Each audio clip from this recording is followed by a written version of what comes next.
मेरे प्यारे देशवासियों,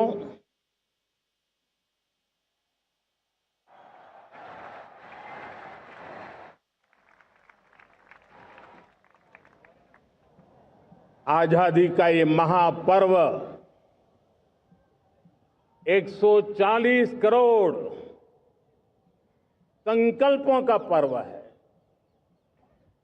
आजादी का ये पर्व सामूहिक सिद्धियों का गौरव का पल है। हर हृदय उमंग से भरा हुआ है। देश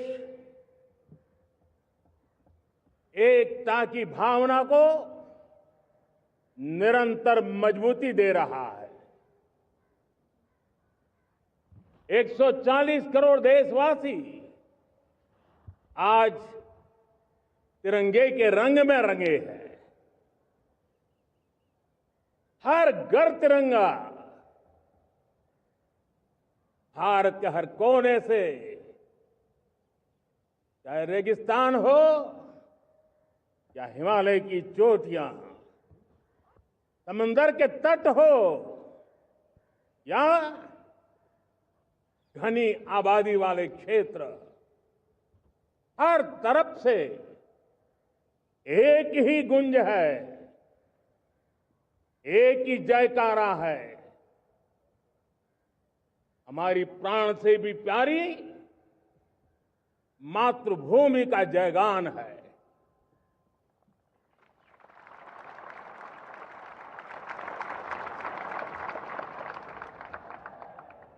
मेरे प्यारे देशवासियों, सन 47 में अनंत संभावनाओं के साथ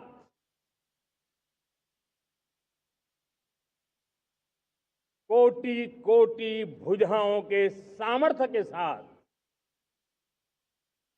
हमारा देश आजाद हुआ। देश की आकांक्षाएं उड़ाने भर रही थी, लेकिन चुनौतियां उससे भी कुछ ज्यादा थी। पूज्य बापू के सिद्धांतों पर चलते हुए संविधान सभा के सदस्यों ने एक बहुत ही महत्वपूर्ण दायित्व निभाया। भारत का संविधान गत 75 वर्ष से एक प्रकाश स्तंभ बन करके हमें मार्ग दिखाता रहा है। भारत के संविधान निर्माता अनेक विद महापुरुष डॉक्टर राजेंद्र प्रसाद, बाबा साहब आंबेडकर, पंडित नेहरू, सरदार वल्लभ भाई पटेल, डॉक्टर सर्वपल्ली राधाकृष्णन जी, इतना ही नहीं, हमारी नारी शक्ति का भी योगदान कम नहीं था। हंसा मेहता जी, दाक्षायणी, वेलायुधन जैसी विदुषियों ने भी भारत के संविधान को सशक्त करने में अपनी भूमिका निभाई थी। मैं आज लाल किले की प्राचीर से देश का मार्गदर्शन करने वाले, देश को दिशा देने वाला संविधान के निर्माताओं को आदरपूर्वक नमन करता हूं।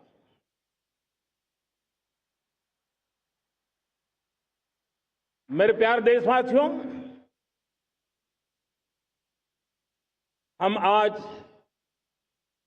डॉक्टर श्यामा प्रसाद मुखर्जी की 125वीं जयंती भी मना रहे हैं।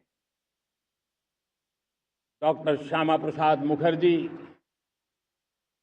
भारत के संविधान के लिए बलिदान देने वाले देश के पहले महापुरुष थे। संविधान के लिए बलिदान, धारा 370 की दीवार गिराकर एक देश एक संविधान के मंत्र को जब हमने साकार किया तो हमने डॉक्टर श्यामा प्रसाद मुखर्जी को सच्ची श्रद्धांजलि दी। लाल किले पर आज कई विशेष महानुभाव उपस्थित हैं। दूर सुदूर गांव के पंचायतों के सदस्य हैं, ड्रोन दीदी के प्रतिनिधि हैं, लखपति दीदी की प्रतिनिधि हैं, खेल जगत से जुड़े लोग हैं, राष्ट्र जीवन में कुछ न कुछ देने वाले यहां महानुभाव उपस्थित हैं। एक प्रकार से यहां मेरी आंखों के सामने मैं लघु भारत के दर्शन कर रहा हूं और टेक्नोलॉजी के माध्यम से विशाल भारत के साथ भी आज लाल किला जुड़ा हुआ है।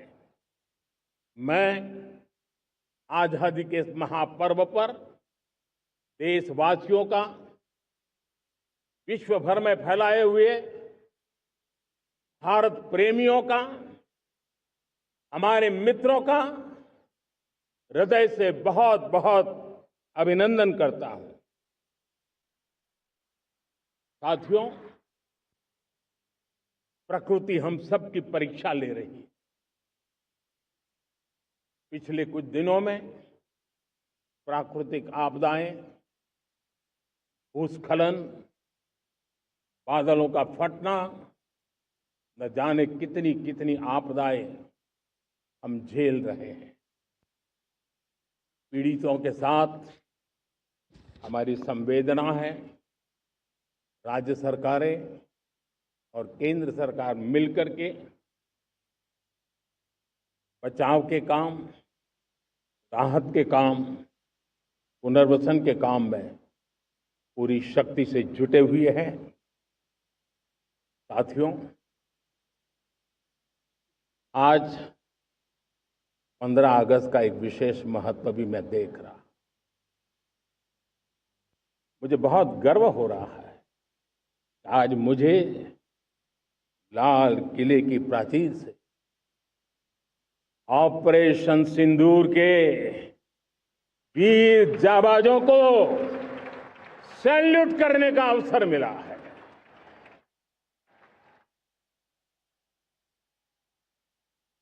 हमारे वीर जाबाज सैनिकों ने दुश्मनों को उनकी कल्पना से परे सजा दी है।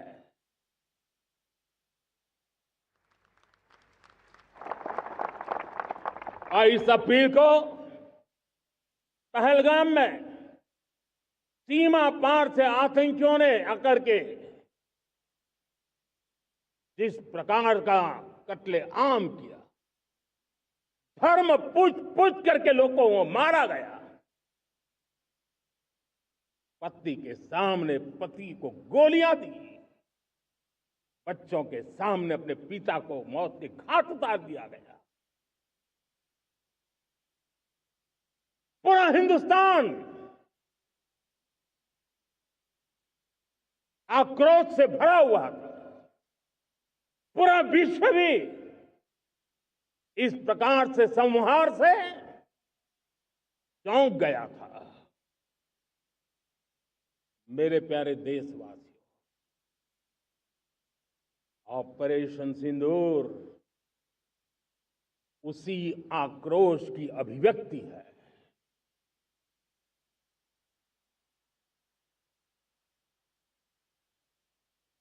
बाईस तारीख के बाद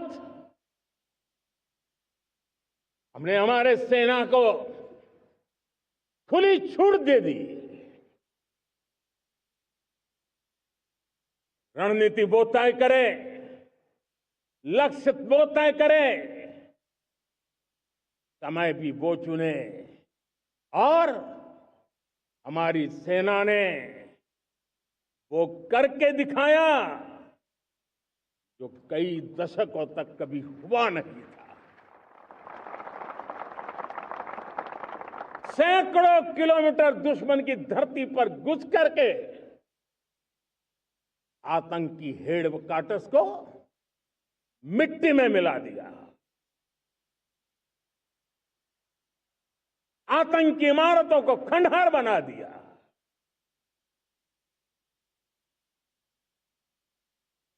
पाकिस्तान की नींद अभी भी उड़ी हुई है।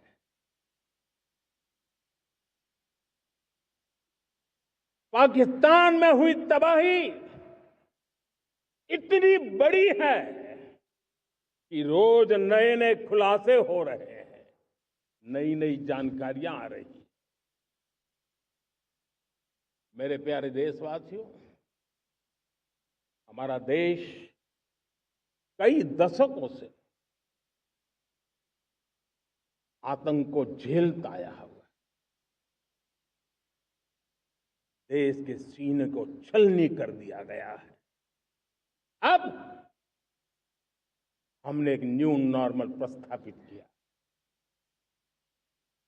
आतंक को और आतंकी को पालने पोसने वालों को, आतंकियों को ताकत देने वालों को अब हम अलग अलग नहीं मानेंगे।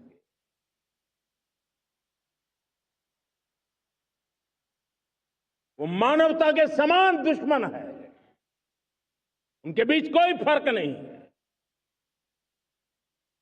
अब भारत ने तय कर लिया है कि न्यूक्लियर की धमकियों को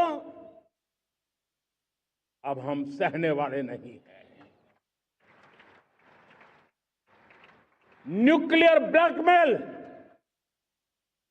लंबे अरसे से चलाया, अब वो ब्लैकमेल नहीं सहा जाएगा।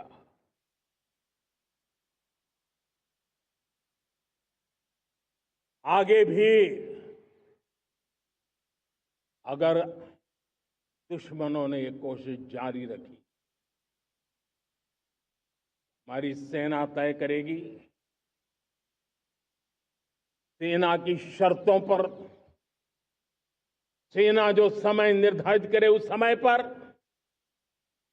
सेना जो तौर तरीके तय करे उस तौर तरीके से, सेना जो लक्ष्य तय करे उस लक्ष्य को अब हम अमल में ला करके रहने वाले हैं। हम मुंह तोड़ जवाब देंगे। मेरे प्यारे देशवासियों, भारत ने तय कर लिया है, खून और पानी एक साथ नहीं बहेंगे।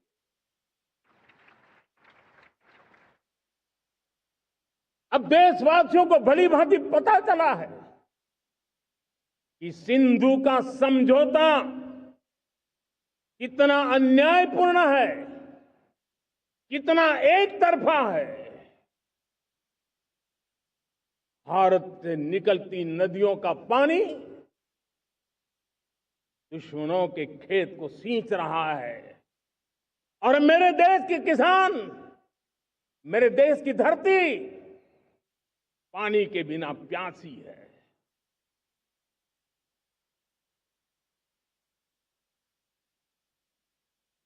ये ऐसा समझौता था जिसने पिछले 7 दशक से मेरे देश के किसानों का अकल्पनीय नुकसान किया है।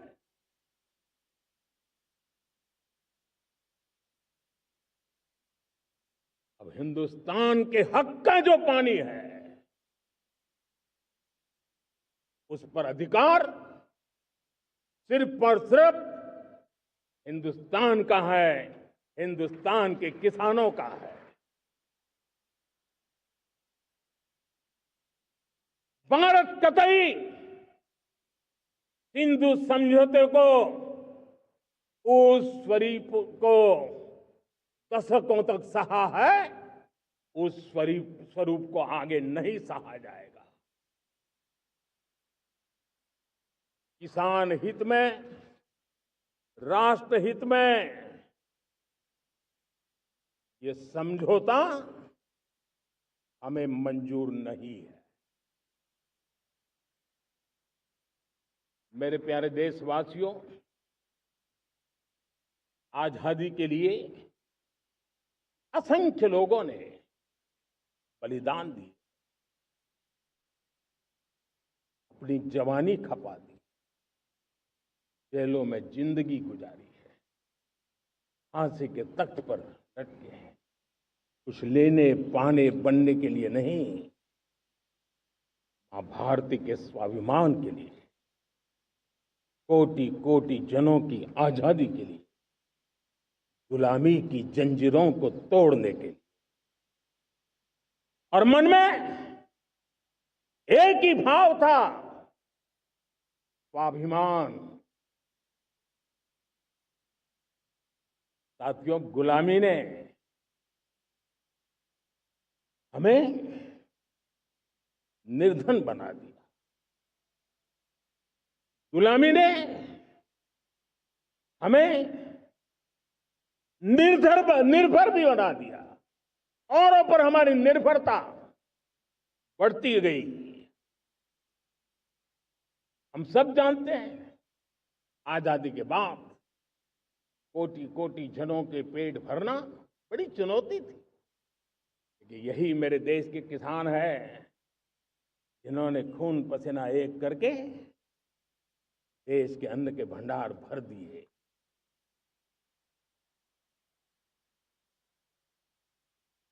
अनाज के संबंध में देश को आत्मनिर्भर बना दिया। एक राष्ट्र के लिए आत्मसम्मान की सबसे बड़ी कसौटी आज भी उसकी आत्मनिर्भरता है।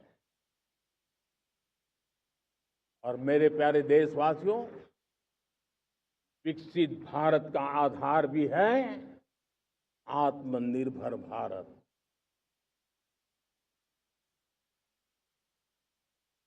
जो दूसरों पर ज्यादा निर्भर रहता है, उसकी आजादी पर उतना ही बड़ा प्रश्न चिन्ह लग जाता है। और दुर्भाग्य तो तब बन जाता है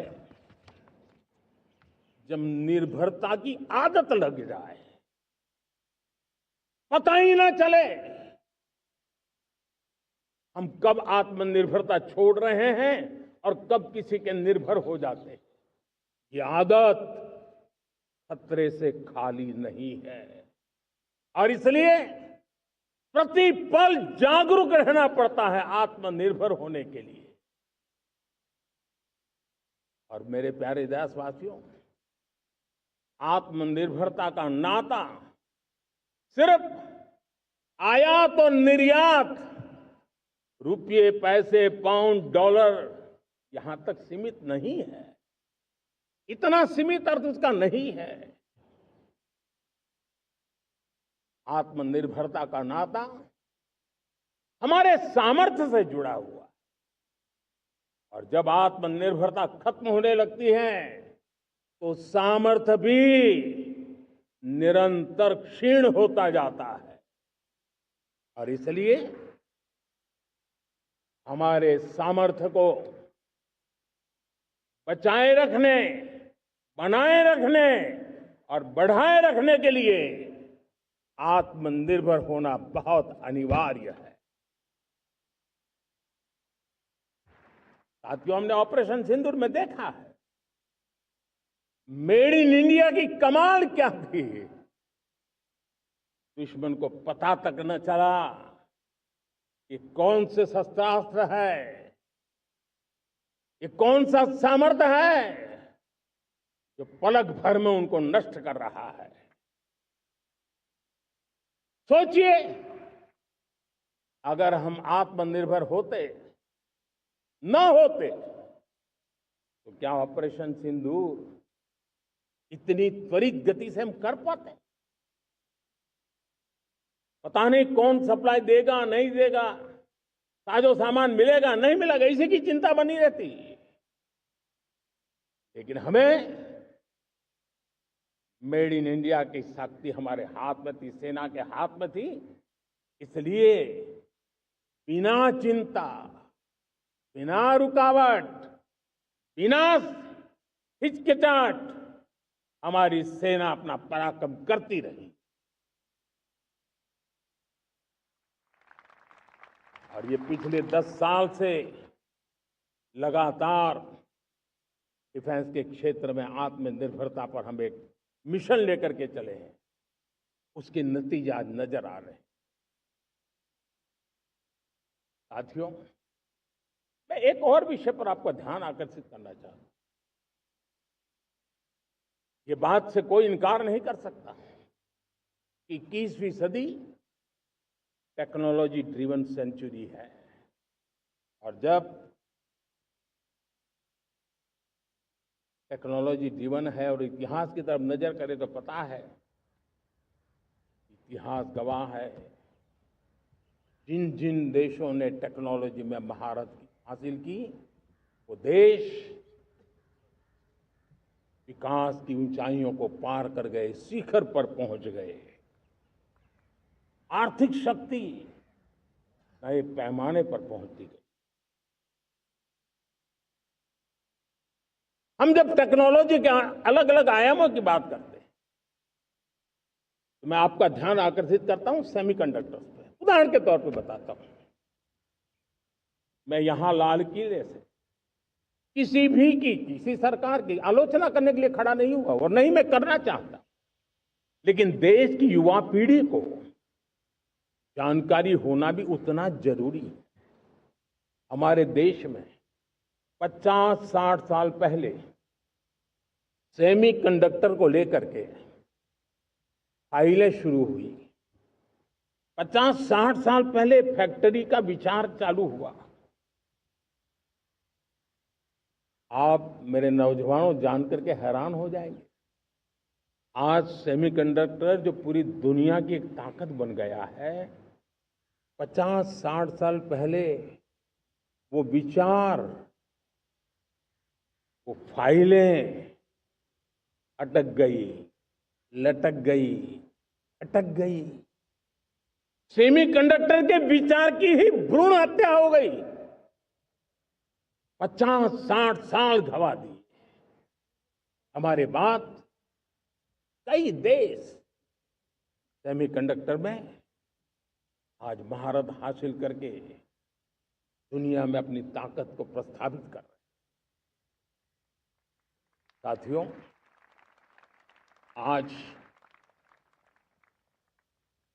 हमने उस बोझ से मुक्त होकर के मिशन मोड में सेमीकंडक्टर के काम को आगे बढ़ाया है। 6 अलग अलग सेमीकंडक्टर के यूनिट्स जमीन पर उतर रहे हैं। 4 नए यूनिट्स को हमने ऑलरेडी हरी झंडी दिखा दी है, ग्रीन सिग्नल दे दिया है। और देशवासियों और मेरे खास करके नौजवानों और विश्व भर में भारत की टेक्नोलॉजी की ताकत को समझने वाले लोगों को भी कहना चाहूंगा, इसी वर्ष के अंत तक मेड इन इंडिया, भारत की बनी हुई, भारत में बनी हुई, भारत के लोगों द्वारा बनी हुई मेड इन इंडिया चिप्स बाजार में आ जाएगी।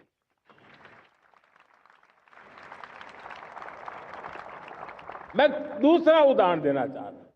अब ऊर्जा के क्षेत्र में हम सब जानते हैं कि हम एनर्जी के लिए बहुत सारे देशों पर डिपेंडेंट है। पेट्रोल हो, डीजल हो, गैस हो, लाखों करोड़ रुपए हमें खर्च करके लाना पड़ता है। हमें इस संकट से देश को आत्मनिर्भर बनाना, ऊर्जा में आत्मनिर्भर बनाना बहुत जरूरी है। हमने बीड़ा उठाया और आज 11 वर्ष में सोलर एनर्जी 30 गुना बढ़ चुकी है।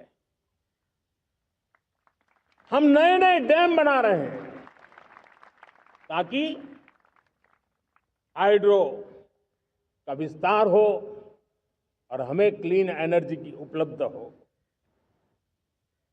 भारत मिशन ग्रीन हाइड्रोजन लेकर के आज हजारों करोड़ रुपए इन्वेस्ट कर रहा है। भविष्य की ऊर्जा को ध्यान में रख करके, ऊर्जा के क्षेत्रों को ध्यान में रख करके भारत न्यूक्लियर एनर्जी पर भी बहुत बड़े इनिशिएटिव ले रहा है। न्यूक्लियर एनर्जी में 10 नए न्यूक्लियर रिएक्टर तेजी से काम कर रहे हैं। 2047 तक, जो कि हमने विकसित भारत का लक्ष्य तय किया है, जब देश की आजादी के 100 साल होंगे, हम परमाणु ऊर्जा क्षमता 10 गुना से भी अधिक बढ़ाने का संकल्प लेकर के आगे बढ़ रहे हैं। मेरे प्यारे देशवासियों, रिफॉर्म एक निरंतर प्रक्रिया है। समयानुकूल परिस्थिति के अनुसार रिफॉर्म करते जाना होता है। हम न्यूक्लियर एनर्जी के क्षेत्र में बहुत बड़े रिफॉर्म लेकर के आए। अब हमने प्राइवेट सेक्टर के लिए भी परमाणु ऊर्जा को उसके द्वार खोल दिए हैं। हम शक्ति को जोड़ना चाहते। मेरे प्यारे देशवासियों, दुनिया जब आज ग्लोबल वार्मिंग को लिए चिंता करती है, तब मैं विश्व को भी बताना चाहता हूं कि भारत ने तय किया था कि हम 2030 तक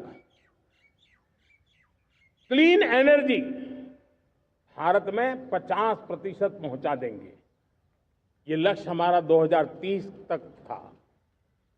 मेरे देशवासियों का सामर्थ्य देखिए, मेरे देशवासियों की संकल्प शक्ति देखिए, मेरे देशवासियों को विकसित भारत बनाने का संकल्प को पूर्ण करने के लिए उनकी दौड़ देखिए।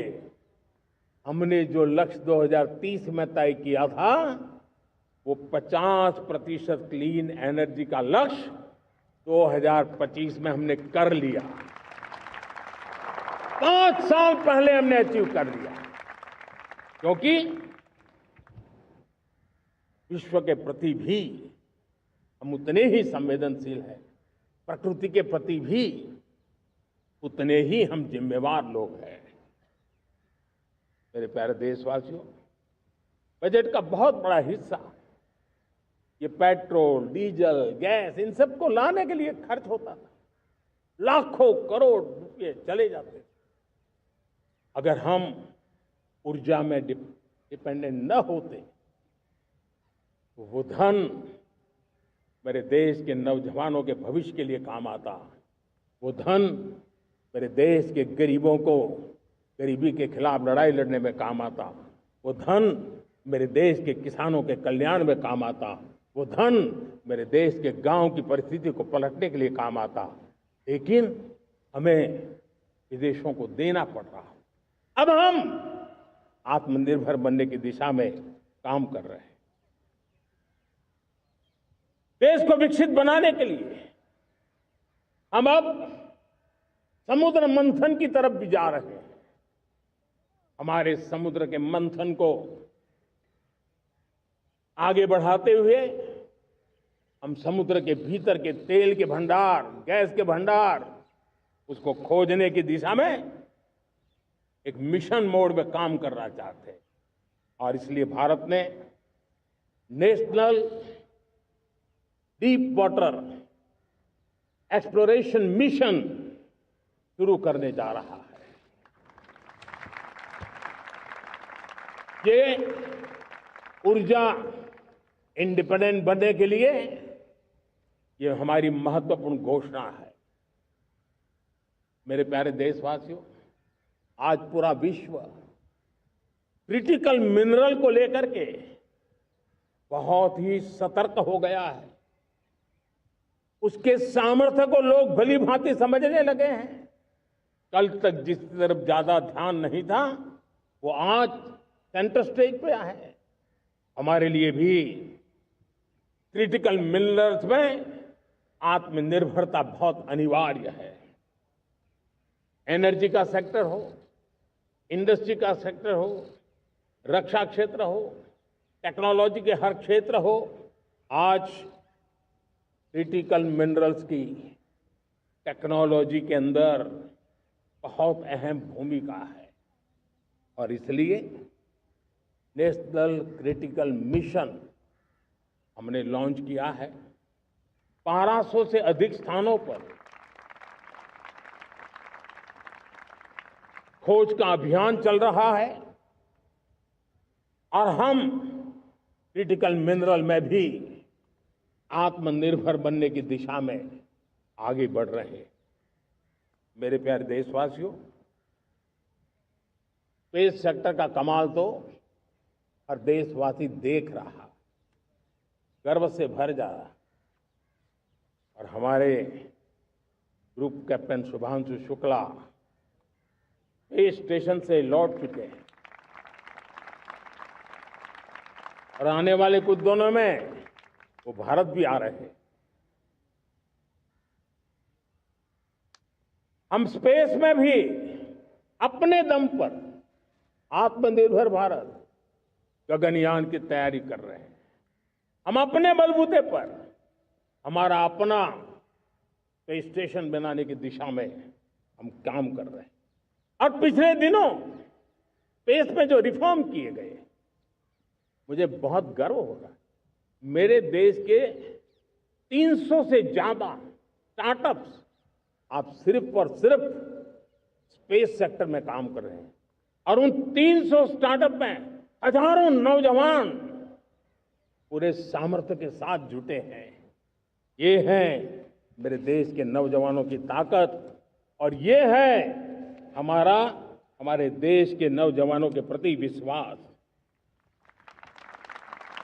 मेरे प्यारे देशवासियों, 140 करोड़ भारतवासी 2047 में जब आजादी के 100 साल होंगे, विकसित भारत के संकल्प को परिपूर्ण करने के लिए पूरी ताकत से जुटे हैं। इस संकल्प की पूर्ति के लिए भारत आज हर सेक्टर में आधुनिक इकोसिस्टम तैयार कर रहा है और आधुनिक इकोसिस्टम हर क्षेत्र में हमारे देश को आत्मनिर्भर बनाएगा। आज मेरा लाल किले की प्राचीर से मेरे देश के युवा वैज्ञानिकों को, मेरे टैलेंटेड यूथ को, मेरे इंजीनियर्स को और प्रोफेशनल्स को और सरकार के हर विभागों को भी मेरा आह्वान है, क्या हमारा अपना made in India fighter jets के लिए जेट इंजन हमारा होना चाहिए कि नहीं होना चाहिए?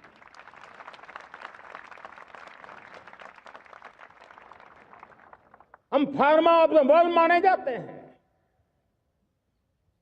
वैक्सीन में हम नए नए विक्रम स्थापित करते हैं, लेकिन क्या समय की मांग नहीं है हम रिसर्च और डेवलपमेंट में और ताकत लगाएं? हमारे अपने पेटेंट हो, हमारी अपनी बनाई हुई मानव जात के कल्याण की सस्ते से सस्ती और सबसे कारगर नई नई दवाइयों की शोध हो, हर संकट में साइड इफेक्ट के बिना मानव जात के कल्याण में काम आए। बायो 3 पॉलिसी भारत सरकार ने बनाई है। मैं देश के नौजवानों को कहता हूं, आइए बायो 3 पॉलिसी का अध्ययन करके अब कदम उठाइए। देश का भाग्य बदलना है, आपका सहयोग चाहिए। मेरे प्यारे देशवासियों, आज आईटी का युग है, डेटा की ताकत है।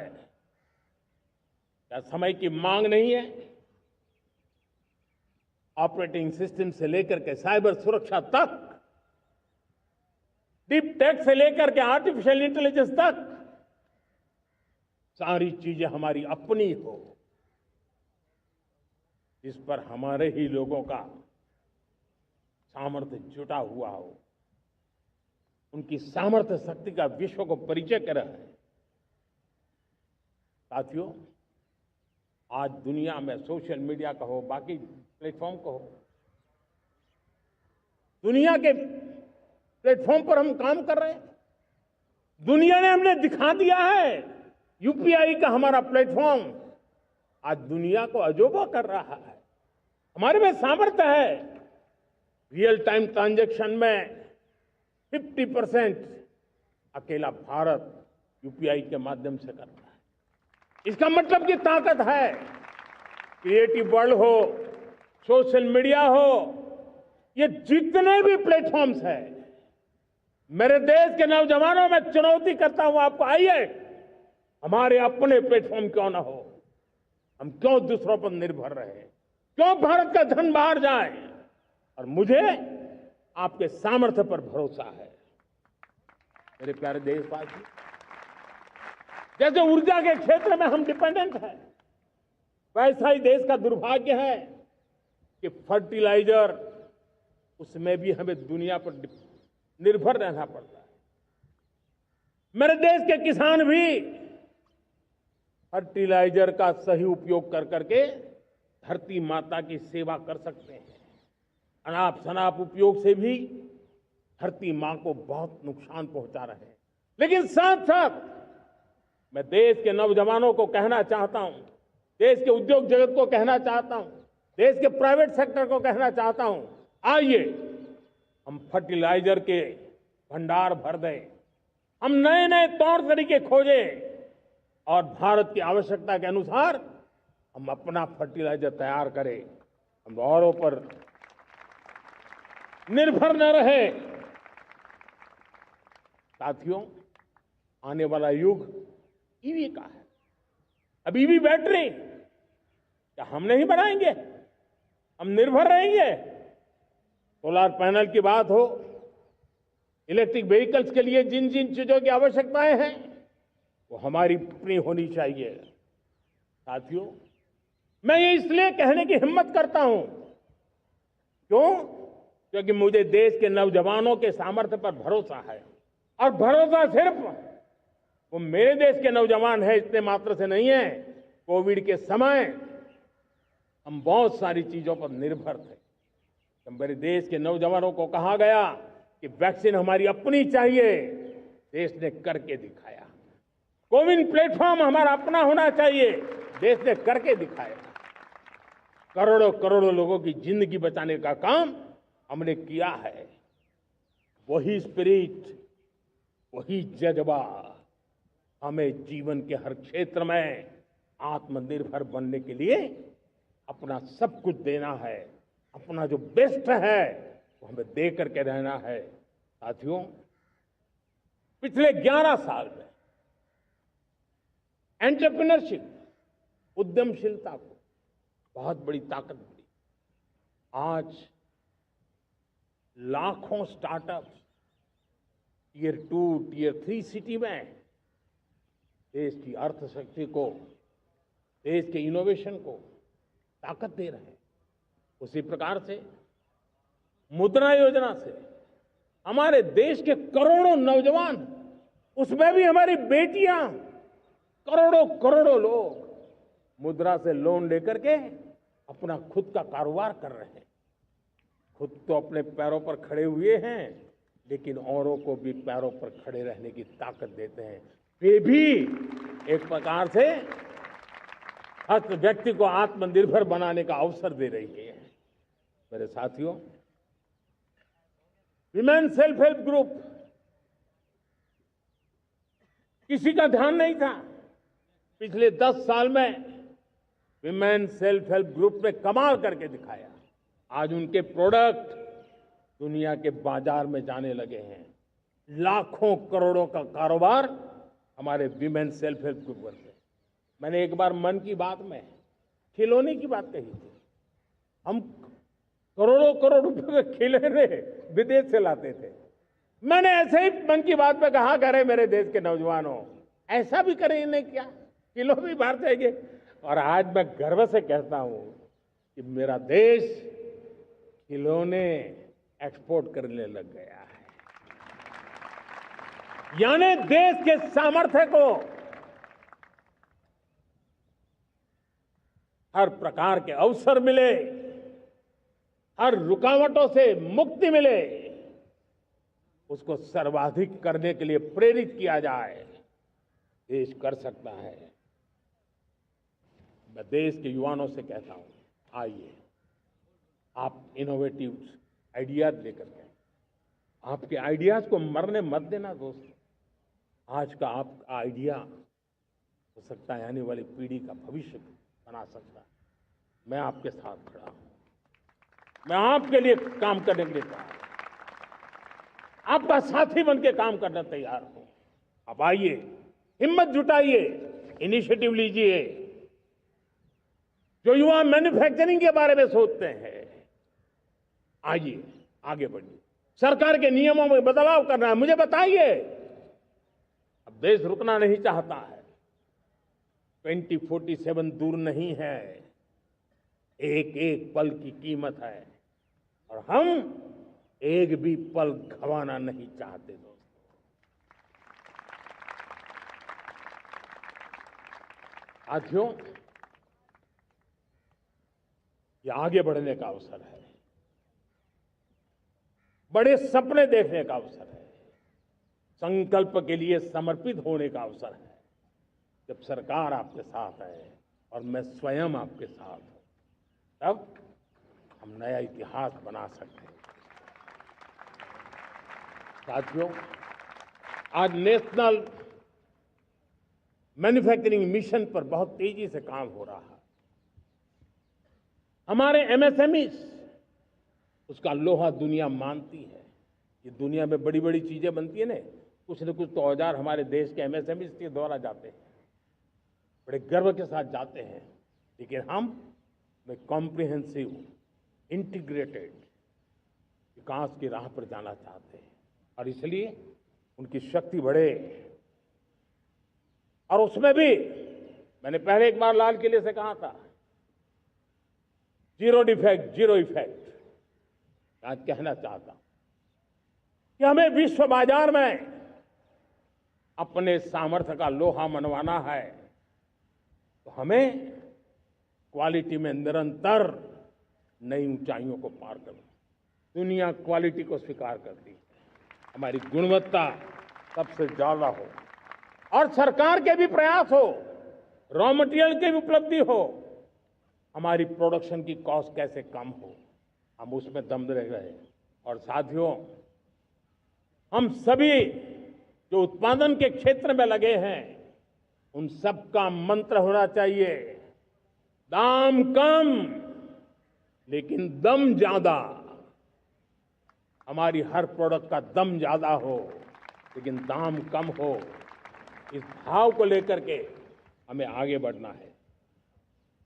मेरे प्यारे देशवासियों, आजादी के लिए अनगिनत लोगों ने बलिदान दिए हैं। मैंने पहले भी कहा, जवानी खपा दी, फांसी पे लटक गए। क्यों? स्वतंत्र भारत के लिए। 75-100 साल पहले का वो कालखंड याद कीजिए। पूरा देश स्वतंत्र भारत के मंत्र को लेकर के जीता था। आज समय की मांग है, स्वतंत्र भारत का मंत्र लेकर के जीने वालों ने हमें स्वतंत्र भारत दिया। आज 140 करोड़ देशवासियों का एक ही मंत्र होना चाहिए, समृद्ध भारत। अगर कोटि कोटि लोगों के बलिदान से स्वतंत्र भारत हो सकता है, तो कोटि कोटि लोगों के संकल्प से, पुरुषार्थ से, आत्मनिर्भर बनने से वोकल फॉर लोकल की बात करने से, स्वदेशी का मंत्र को जापने से समृद्ध भारत भी बन सकता है। वो पीढ़ी स्वतंत्र भारत के लिए खप गई थी, ये पीढ़ी समृद्ध भारत के लिए नए कदम उठाए, यही समय की मांग है। और इसलिए मैं आज बार बार आग्रह करता हूं और मैं देश के सभी इन्फ्लुएंसर्स को कहना चाहता हूं, इस मंत्र को आगे बढ़ाने में मेरी मदद कीजिए। मैं सभी राजनीतिक दलों को, राजनेताओं को सबसे कहता हूं कि आइए, ये किसी राजनीतिक दल का एजेंडा नहीं है, भारत हम सबका है। हम मिलकर के वोकल फॉर लोकल उस मंत्र को हर नागरिक के जीवन का मंत्र बनाएं। भारत में बनी हुई, भारत के नागरिकों के पसीने से बनी हुई वो चीजें जिसमें भारत की मिट्टी की महक हो और जो भारत के आत्मनिर्भर के संकल्प को ताकत देता हो, हम उसी को खरीदेंगे, हम उसी का उपयोग करेंगे, हम उस दिशा में आगे आए। यह हमारा सामूहिक संकल्प हो, देखते ही देखते हम दुनिया बदल देंगे। दोस्तों, मैं आज हर छोटे मोटे व्यापारी को, दुकानदार से आग्रह करना चाहता हूं, आपकी भी जिम्मेवारी है। हम छोटे थे, हमने कभी बाजार में देखा नहीं था कि शुद्ध घी की दुकान, ऐसे ही लिखा जाता था घी की दुकान, लेकिन समय रहते लोग लिखने लगे शुद्ध घी की दुकान। मैं चाहता हूं देश में ऐसे व्यापारी आगे आए, ऐसे दुकानदार आए कि हाँ स्वदेशी माल बिकता है, वो बोर्ड लगा रहे हैं। हम स्वदेशी का गर्व करने लगे। हम स्वदेशी मजबूरी में नहीं, मजबूती के साथ उपयोग करेंगे, मजबूती के लिए उपयोग करेंगे और जरूरत पड़ी तो औरों को मजबूर करने के लिए उपयोग करेंगे। ये हमारी ताकत होनी चाहिए, ये हमारा मंत्र होना चाहिए। मेरे प्यारे देशवासियों,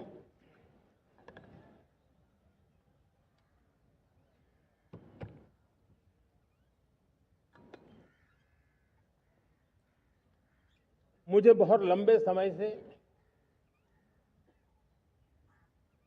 सरकार में काम करने का अवसर मिला है। मैंने कई सारे उतार चढ़ाव देखे हैं, सरकारों की मुसीबतों से भी मैं परिचित हूं, व्यवस्थाओं की मर्यादाओं से भी परिचित हूं, लेकिन उसके बावजूद भी हमारी जिम्मेवारी है कि हम किसी की लकीर को छोटी करने में अपनी ताकत बर्बाद न करें। मैं बड़े अनुभव से कहता हूं, किसी दूसरे की लकीर छोटी करने के लिए अपनी ऊर्जा हमें नहीं खपानी है। हमें पूरी ऊर्जा के साथ हमारी लकीर को लंबा करना है।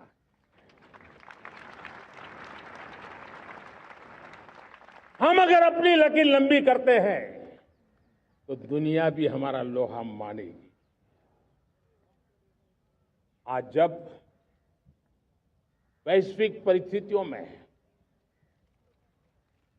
आर्थिक स्वार्थ दिनों दिन बढ़ रहा है, तब समय की मांग है कि हम उन संकटों के रोते बैठने की जरूरत नहीं है। हिम्मत के साथ हम अपनी लकीर को लंबी करें। और मैं 25 साल के शासन के अनुभव से कह सकता हूं, अगर ये रास्ता हमने चुन लिया, हर किसी ने चुन लिया, तो फिर कोई स्वार्थ हमें अपनी चंगुल में नहीं फंसा सकता है।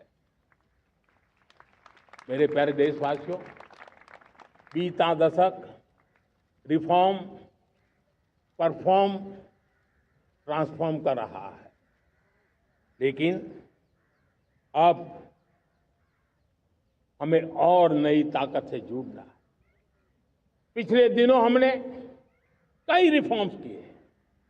एफडीआई हो, इंश्योरेंस कंपनी की बात हो, विश्व की यूनिवर्सिटीज को भारत के अंदर स्थान देने की बात हो, कई रिफॉर्म्स किए हैं। 40,000 से ज्यादा अनावश्यक कंप्लायंसेस को हमने खत्म किया है। इतना ही नहीं, 1500 से अधिक पुराने कानून जो बाबा आदम के जमाने के थे, उन सबको हमने खत्म कर दिया है। हमने दर्जनों कानूनों को सरल करने के लिए संसद में जाकर के जनता के हितों को सर्वोपरि रख करके बदलाव किए हैं। इस बार भी हो हल्ला के बीच लोगों तक बात पहुंची नहीं होगी, लेकिन एक बहुत बड़ा रिफॉर्म इनकम टैक्स एक्ट में हुआ है। करीब 280 से ज्यादा धाराएं हमने समाप्त करने का निर्णय किया है। और साथियों, सिर्फ आर्थिक मोर्चे पर ही रिफॉर्म नहीं, हमने नागरिक के जीवन को भी आसान बनाने के लिए रिफॉर्म किए। इनकम टैक्स रिफंड की बात हो, रिफॉर्म का परिणाम है। फेसलेस असेसमेंट की बात हो, रिफॉर्म का परिणाम है। 12 लाख तक आज इनकम टैक्स से मुक्ति दे देना, देश का जो भविष्य बनाने में उत्सुक है, ऐसा मेरा मध्यम वर्ग का परिवार आज खुला नहीं समा रहा है। कभी किसी ने सोचा नहीं था कि 12 लाख रुपए तक का इनकम टैक्स पर जीरो कर दिया जाएगा। आज कर लिया है। जब देश का सामर्थ्य बढ़ता है तो देशवासियों को लाभ मिलता है। अंग्रेजों के जमाने से दंड संहिता में हम दबे पड़े थे। दंड का भय दिखा करके जीवन चल रहा था। 75 साल आजादी के ऐसे ही गए। हमने दंड संहिता को खत्म कर दिया, न्याय संहिता को ले आए हैं। न्याय संहिता में भारत के नागरिक के प्रति विश्वास का भाव है। भारत के नागरिक के अंदर अपनेपन का भाव है, संवेदनशीलताओं से भरा हुआ है। हमने रिफॉर्म की यात्रा को तेज करने के लिए बीड़ा उठाया। हम बहुत तेजी से आगे बढ़ना चाहते हैं। मैं चाहता हूं देशवासियों, देश के लिए कर रहा हूं, मैं मेरे लिए नहीं कर रहा हूं, किसी का बुरा करने के लिए नहीं कर रहा हूं। मेरे राजनीतिक दल, मेरे प्रतिस्पर्धी साथी भी देश की इस उज्जवल भविष्य के लिए आगे आए, हमारा साथ दें। स्ट्रक्चरल रिफॉर्म्स की बात हो, रेगुलेटरी रिफॉर्म्स की बात हो, पॉलिसी रिफॉर्म की चर्चा हो, प्रोसेस रिफॉर्म की चर्चा हो, प्रोसीड्यूरल रिफॉर्म्स करने की जरूरत हो, हर प्रकार के रिफॉर्म्स ये आज हमने मकसद बना करके चले हैं। और मेरे प्यारे देशवासियों, नेक्स्ट जनरेशन रिफॉर्म्स के लिए हमें एक टास्क फोर्स गठित करने का निर्णय किया है। ये टास्क फोर्स समय सीमा में इस काम को पूरा करे। वर्तमान नियम, कानून, नीतियां, रीतियां 21वीं सदी के अनुकूल, वैश्विक वातावरण में अनुकूल और भारत को 2047 में विकसित राष्ट्र बनाने के संदर्भ में नए सिरे से तैयार हो और उसका समय सीमा में अपना कार्य पूरा करने के लिए इस टास्क फोर्स की रचना की है। साथियों, ये रिफॉर्म के कारण जो नए लोग अपना भविष्य बनाने चाहते हैं उनको तो हिम्मत मिलेगी। हमारे स्टार्टअप्स हो, हमारे लघु उद्योग हो, हमारे गृह उद्योग हो, उन लोग उद्यमियों को उनकी कंप्लायंस कॉस्ट बहुत कम हो जाएगी और उसके कारण उनको एक नई ताकत मिलेगी।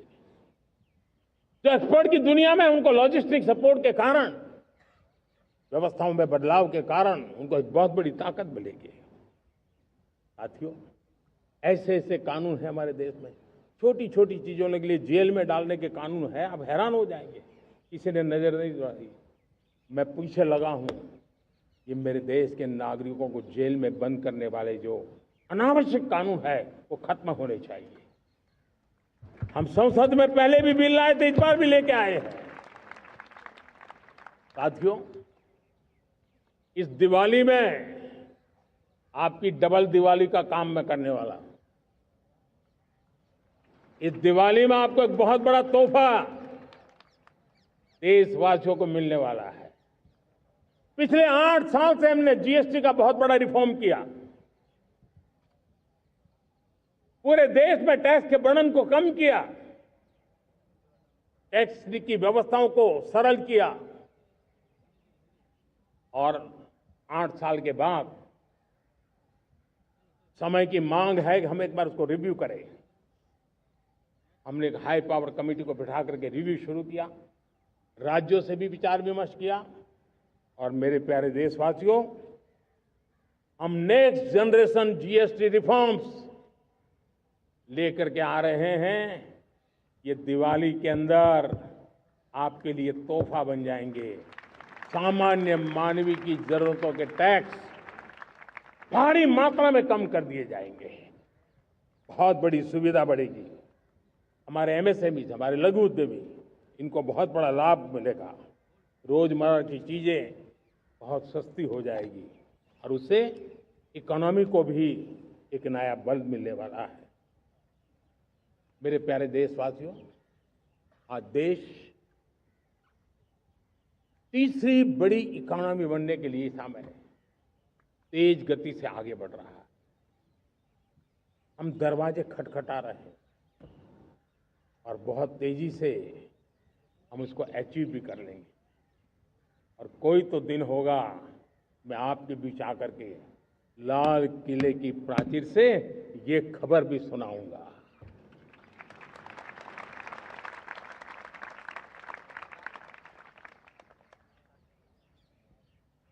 आज भारत की अर्थव्यवस्था और आर्थिक स्थिति को लेकर पूरी दुनिया आश्वस्त है। इतनी अस्थिरता के बीच आशा की किरण बना हुआ है भारत का फाइनेंशियल डिसिप्लिन, भारत की फाइनेंस की ऊर्जा। संकट के घेरे में जब अर्थव्यवस्था पड़ी हुई है, तब भारत ही उसे बाहर निकलेगा, ये भरोसा दुनिया में पनपा है। आज इन्फ्लेशन कंट्रोल में है, फॉरेन एक्सचेंज रिजर्व हमारे बहुत मजबूत है, हमारे मैक्रो इकोनॉमिक इंडिकेटर्स बहुत मजबूत है। ग्लोबल रेटिंग एजेंसी भी लगातार भारत की सराहना करती हैं, भारत की अर्थव्यवस्था पर ज़्यादा से ज़्यादा विश्वास व्यक्त कर रही है। ये बढ़ती हुई अर्थव्यवस्था का लाभ मेरे देश के गरीबों को मिले, मेरे देश के किसानों को मिले, मेरे देश की नारी शक्ति को मिले, मेरे देश के मध्यम वर्ग को मिले, मेरे देश की विकास धारा को ताकत देने वाला बने। उस दिशा में हम नए नए प्रयास करें। आज युवाओं के लिए नए नए सेक्टर्स में हमारे नौजवानों के लिए अवसर बन रहे हैं। स्किल डेवलपमेंट, स्वरोजगार, बड़ी बड़ी कंपनियों में इंटर्नशिप, इस पर एक बहुत बड़े स्तर पर अभियान चल रहा है। और इसलिए देश के नौजवानों, आज मैं आपके लिए भी एक खुश खबर लेकर के आया। मेरे देश के नौजवानों के लिए आया। आज 15 अगस्त है। आज 15 अगस्त के ही दिन मेरे देश के युवाओं के लिए 1 लाख करोड़ रुपए की योजना हम चालू कर रहे हैं, लागू कर रहे हैं। आज से प्रधानमंत्री विकसित भारत रोजगार योजना आज ही 15 अगस्त को लागू हो रही है। ये आपके लिए बहुत खुशखबरी है। इस योजना के तहत निजी क्षेत्र में पहली नौकरी पाने वाले नौजवान को, बेटे बेटी को 15,000 रुपया सरकार की तरफ से दिए जाएंगे। कंपनियों को भी नए रोजगार देने के अवसर जो भी ज्यादा जुटाएगा, उनको भी प्रोत्साहन राशि दी जाएगी। प्रधानमंत्री विकसित भारत रोजगार योजना करीब करीब 3.5 करोड़ नौजवानों को रोजगार के नए अवसर बनाएगी। मैं सभी नौजवानों को इसके लिए बहुत बहुत बधाई देता हूं। मेरे प्यारे देशवासियों, आज भारत में नारी शक्ति का लोहा हर कोई मानने लगा। बढ़ती इकोनॉमी की लाभार्थी हमारी नारी है, लेकिन बढ़ती इकोनॉमी को गति देने में भी हमारी नारी का बहुत बड़ा योगदान भी, हमारी मातृशक्ति का योगदान है, हमारी स्त्री शक्ति का योगदान है। स्टार्टअप से लेकर स्पेस सेक्टर तक हमारी बेटियां छाई हुई हैं, खेल के मैदान में छाई हुई हैं, फौज में चमक रही है। आज गर्व के साथ नारी कंधे से कंधा मिला करके देश की विकास यात्रा में भागीदार हो रही। देश गर्व से भर गया जब एनडीए की विमेन कैडेट्स उनका पहला पास आउट हुआ था। पूरा देश गर्व से भर गया था। सारे टीवी चैनल उसी के पीछे लगे हुए थे। कितने बड़े गौरव की पल थी। Self help group, 10 crore self help group की बहनें क्या कमाल कर रही है। नमो ड्रोन दीदी नारी शक्ति की एक नई पहचान बनी। गांव में मुझे एक बहन मिली, वो कहती मुझे अब तो गांव वाले पायलट कह करके बुलाते हैं। बड़े गर्व से कह रही, ज्यादा पढ़ी लिखी नहीं थी, लेकिन उसका रतबा पैदा हुआ है। साथियों, हमने 3 करोड़ महिलाओं को लखपति दीदी बनाने का संकल्प लिया था। 3 करोड़। और मुझे आज संतोष है कि हम तेज गति से काम कर रहे हैं। समय से पहले 3 करोड़ का लक्ष्य पार कर लेंगे। और आज मैं खुशी से देश को बताना चाहता हूं कि मेरे नारी शक्ति का सामर्थ्य देखिए। देखते ही देखते 2 करोड़ महिलाएं लखपति दीदी बन चुकी है। आज कुछ लखपति दीदी हमारे सामने बैठी है। ये है मेरे सामर्थ्य। और मेरा विश्वास है दोस्तों, भारत की विकास यात्रा में उनकी भागीदारी बढ़ने वाली। मेरे प्यारे देशवासियों, मेरे देश के किसानों का भारत की अर्थव्यवस्था में बहुत बड़ा योगदान है। भारत के किसानों की मेहनत रंग ला रही है। पिछले साल अनाज के उत्पादन में मेरे देश के किसानों ने के पुराने सारे विक्रम तोड़ दिए। ये सामर्थ्य है मेरे देश का। इतनी ही जमीन, लेकिन व्यवस्थाएं बदली, पानी पहुंचने लगा, अच्छे सीड्स मिलने लगे, किसानों को अच्छी सुविधाएं मिलने लगी, तो वो अपना सामर्थ्य देश के लिए बढ़ा रहा है। आज भारत दूध, दाल, जूट जैसे उत्पादन में नंबर 1 है दुनिया में। आज दुनिया का दूसरा सबसे बड़ा फिश प्रोड्यूसर। मेरे मछुआरा भाई बहनों की ताकत देखिए। फिश प्रोड्यूसन में दुनिया में हम दूसरे नंबर पर पहुंच चुके हैं। आज भारत चावल, गेहूं, फल और सब्जी के उत्पादन में भी दुनिया में दूसरे नंबर पर पहुंच चुका है।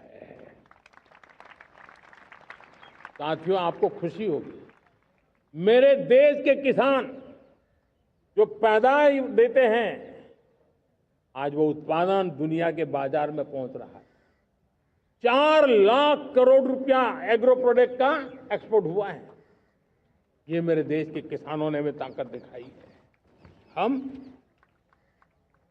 छोटे किसान हो, पशुपालक हो, मछुआरे हो, देश के विकास की अनेक योजनाओं का लाभ आज हम उन तक पहुंचा रहे हैं।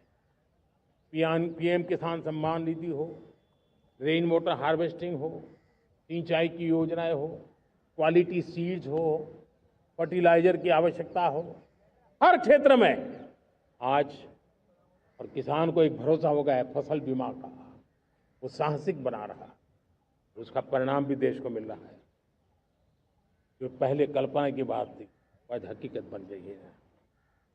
देशवासियों, हमारे देश के पशुधन को बचाने में हमें कोविड की वैक्सीन मुफ्त में मिली, वो तो याद है, लेकिन हम पशुधन के लिए भी अब तक 125 डोज मुफ्त में पशुओं को लगा चुके हैं।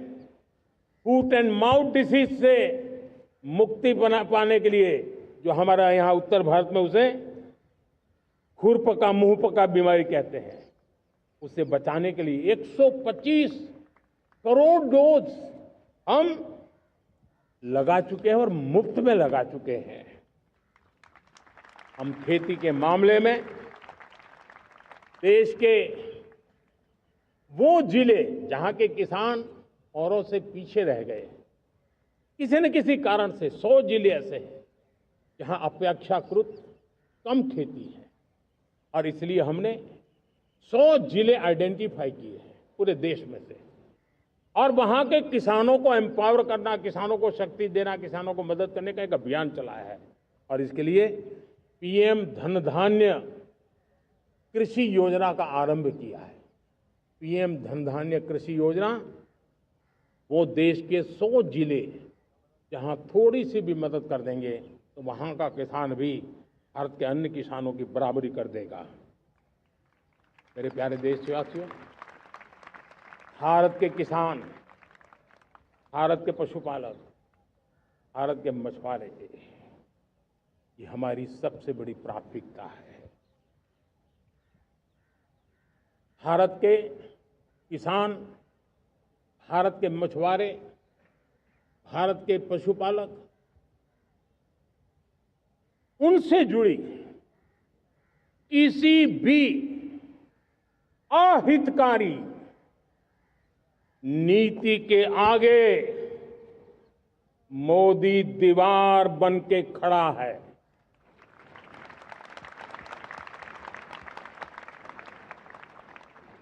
भारत अपने किसानों, अपने पशुपालकों, अपने मछुआरों के संबंध में कभी भी कोई समझौता नहीं स्वीकार करेगा।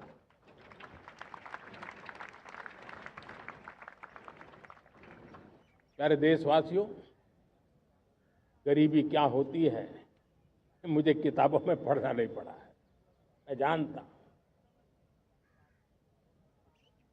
सरकार में भी रहा हूं और इसलिए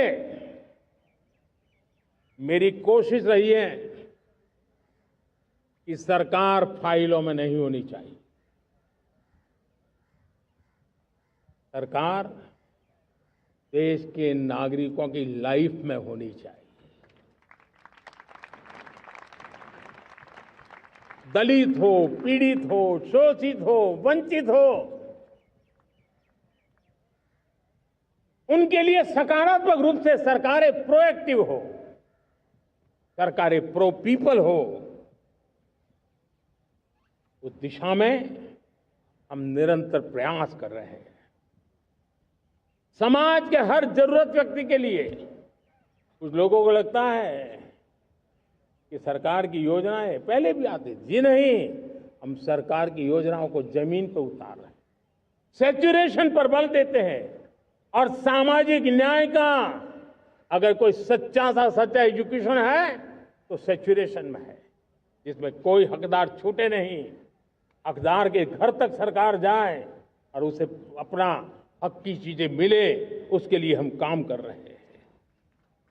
जनधन अकाउंट जब खोले गए ना, वो सिर्फ बैंक का अकाउंट था ऐसा नहीं है, उसे एक स्वाभिमान मिला था कि बैंक के दरवाजे मेरे लिए भी खुलते हैं, मैं भी बैंक के दरवाजे में जाकर के टेबल पे हाथ रख करके बात कर सकता हूं।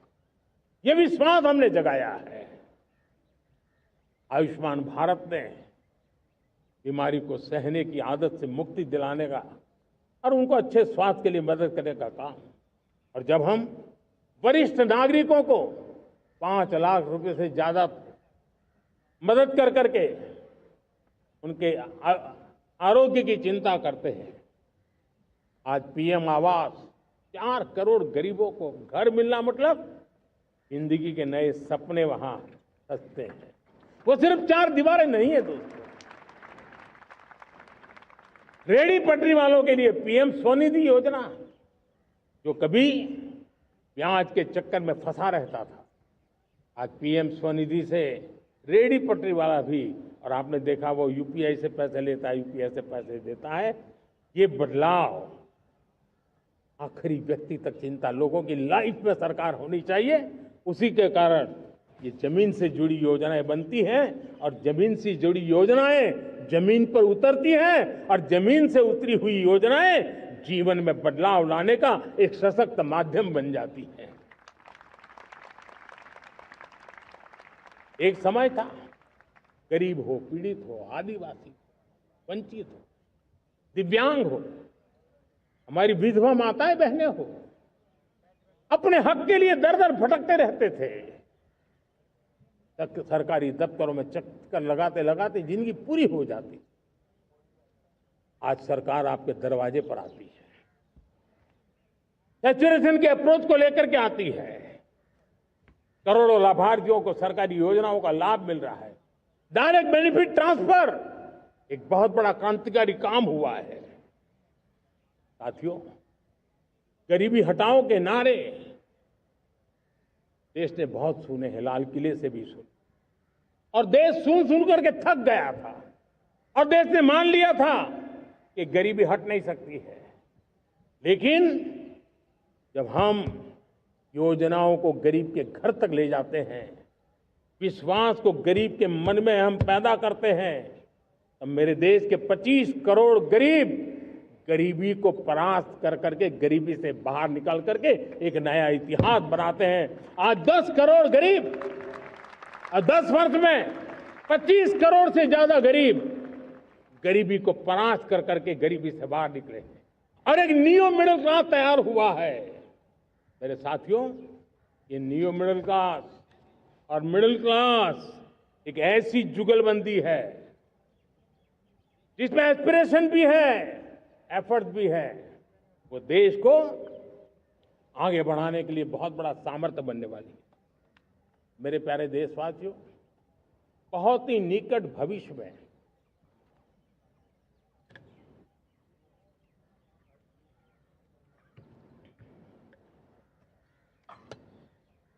मेरे प्यारे देशवासियों, बहुत ही निकट भविष्य में महान समाज सुधारक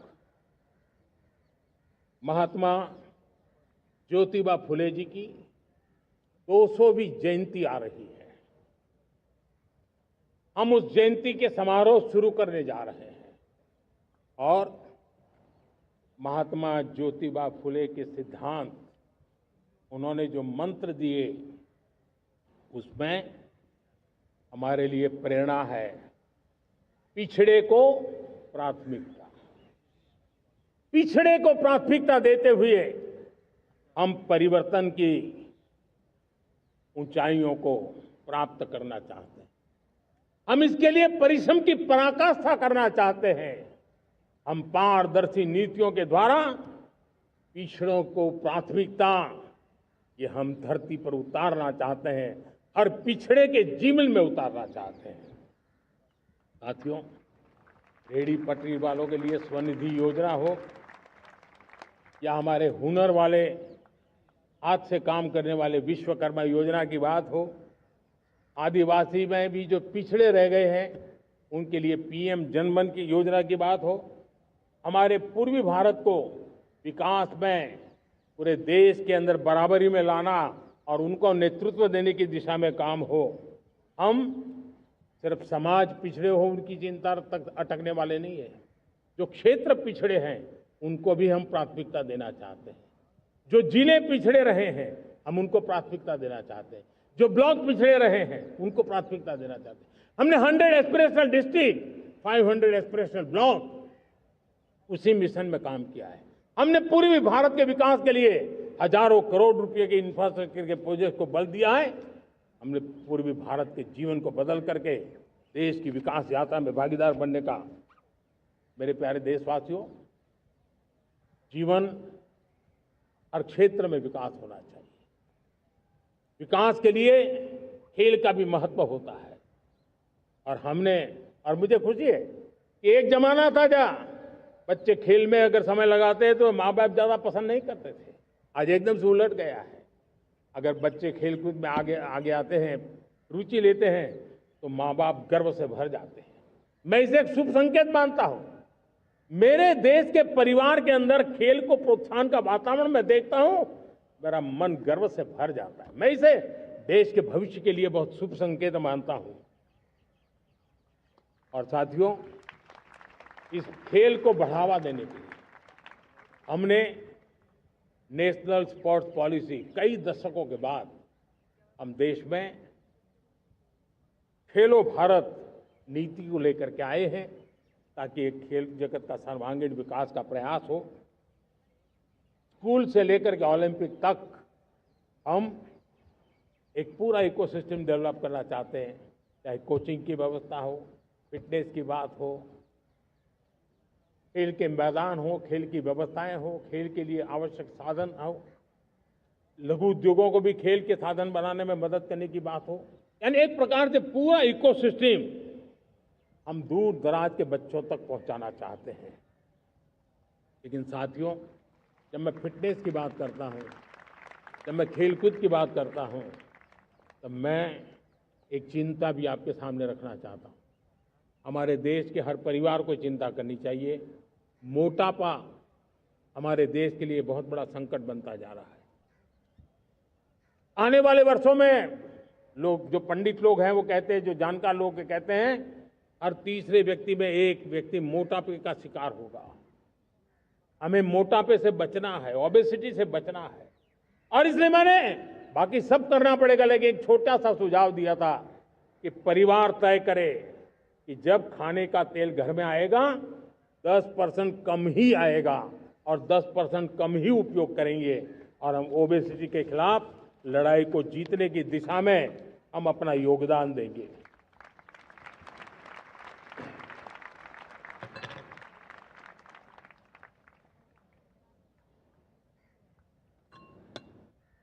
मेरे प्यारे देशवासियों, हमारा देश भाग्यवान है। हजारों साल की विरासत के हम धनी हैं, और वो हमें निरंतर ऊर्जा मिलती है, प्रेरणा मिलती है, त्याग और तपस्या की राह मिलती है। आज गुरु तेग बहादुर, यह वर्ष गुरु तेग बहादुर जी का 350वां शहीदी वर्ष है। देश की संस्कृति की रक्षा, भारत के मूल्यों की रक्षा के लिए उन्होंने अपना सब कुछ न्योछावर कर दिया। मैं आज उनको नमन करता हूं।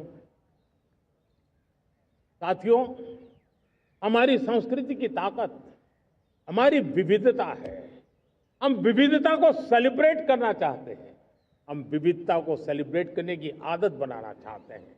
यह हमारा गौरव है कि हमारा भारत माँ का यह बगीचा कितने विविध प्रकार के फूलों से सजा हुआ है, कितनी विविधताएं हैं। ये विविधता हमारे लिए एक बहुत बड़ा, हमारी विरासत है, बहुत बड़ा गौरव है। हमने प्रयागराज के महाकुंभ में देखा भारत की विविधता को कैसे जिया जाता है। एक स्थान पर करोड़ों लोग, एक ही भाव, एक ही प्राण, एक ही प्रयास, दुनिया के लिए बहुत बड़ा अजूबा है। महाकुंभ की वो सफलता भारत की एकता की, भारत के सामर्थ्य की दुहाई देती है। साथियों, हमारा देश भाषाओं की विविधता से बहुत ही भरा हुआ है, पुलकित है। और इसीलिए हमने मराठी, असमिया, बांग्ला, पाली, प्राकृत को क्लासिकल लैंग्वेज का दर्जा दिया है। और मेरा मत है हमारी भाषाएं जितनी विकसित होगी, हमारी सभी भाषाएं जितनी समृद्ध होगी, हमारे नॉलेज के सिस्टम को भी उतना ही बल मिलने वाला है। और हमारी वो ताकत है, आज जब डेटा का जमाना है ना, तो ये ताकत दुनिया के लिए भी बड़ी ताकत बन सकती है।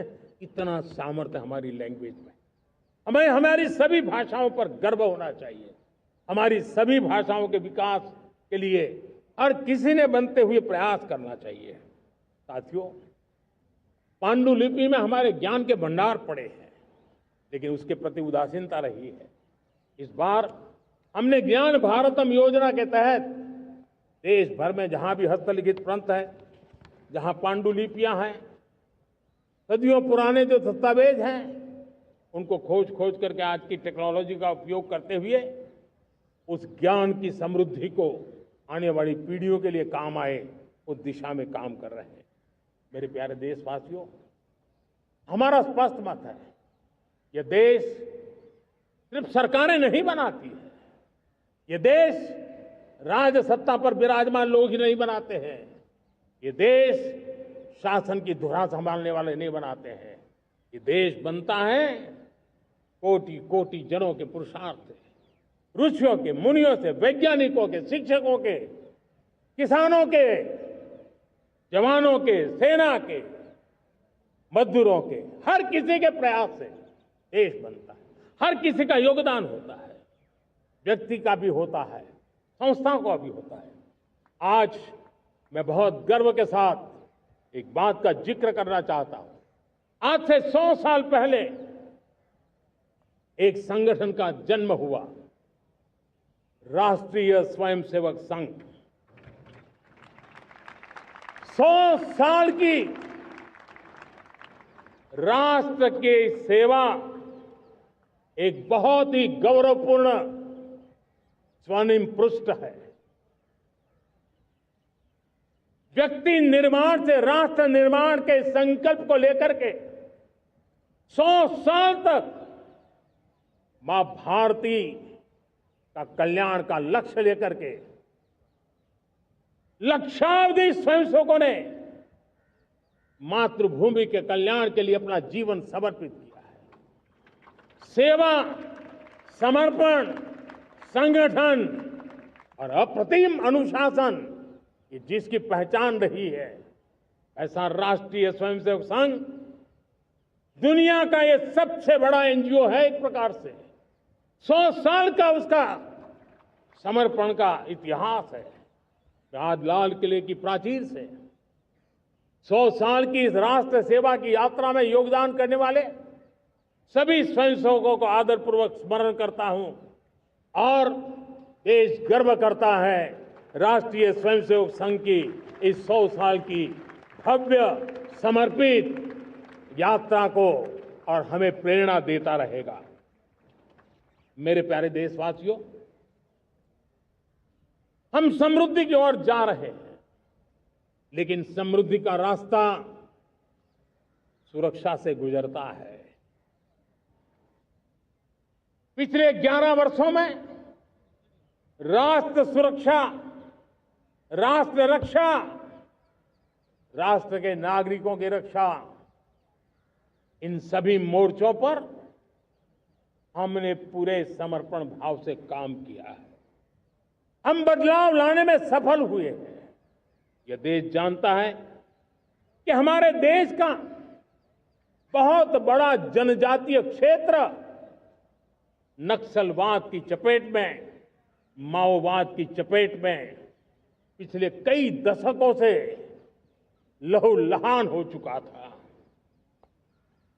सबसे ज्यादा नुकसान मेरे आदिवासी परिवारों को हुआ। आदिवासी माताओं, बहनों ने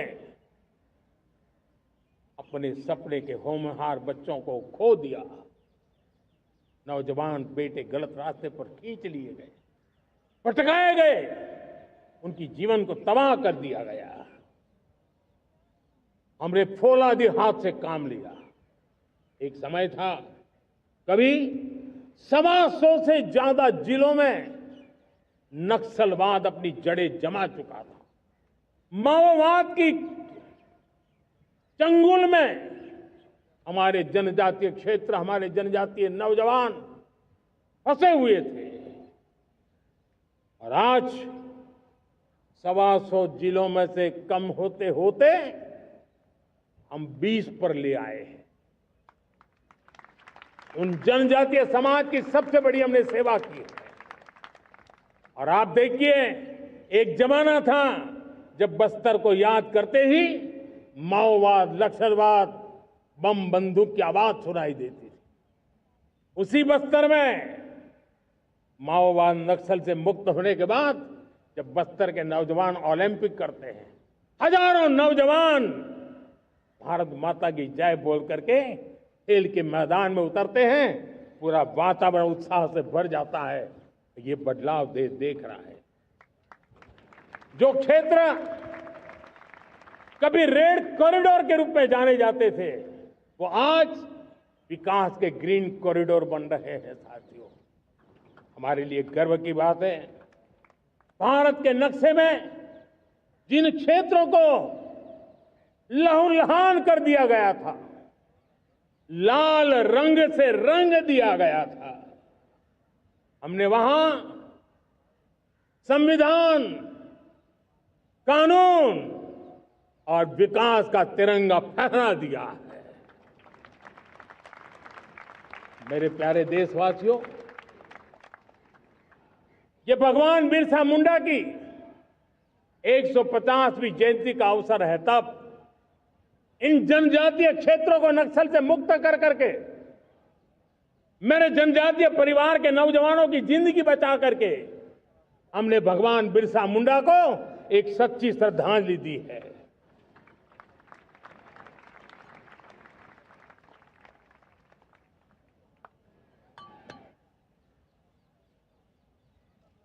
मेरे प्यारे देशवासियों,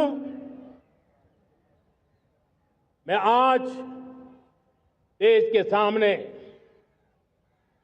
एक चिंता, एक चुनौती के संबंध में आगाह करना चाहता हूं। षड्यंत्र के तहत,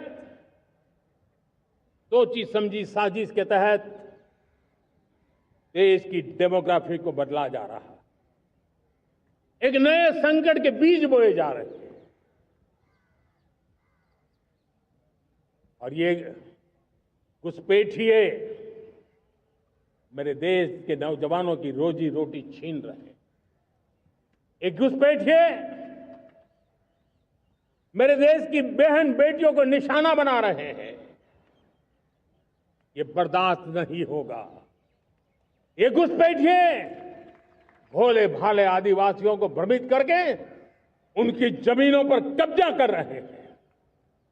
ये देश सहन नहीं करेगा।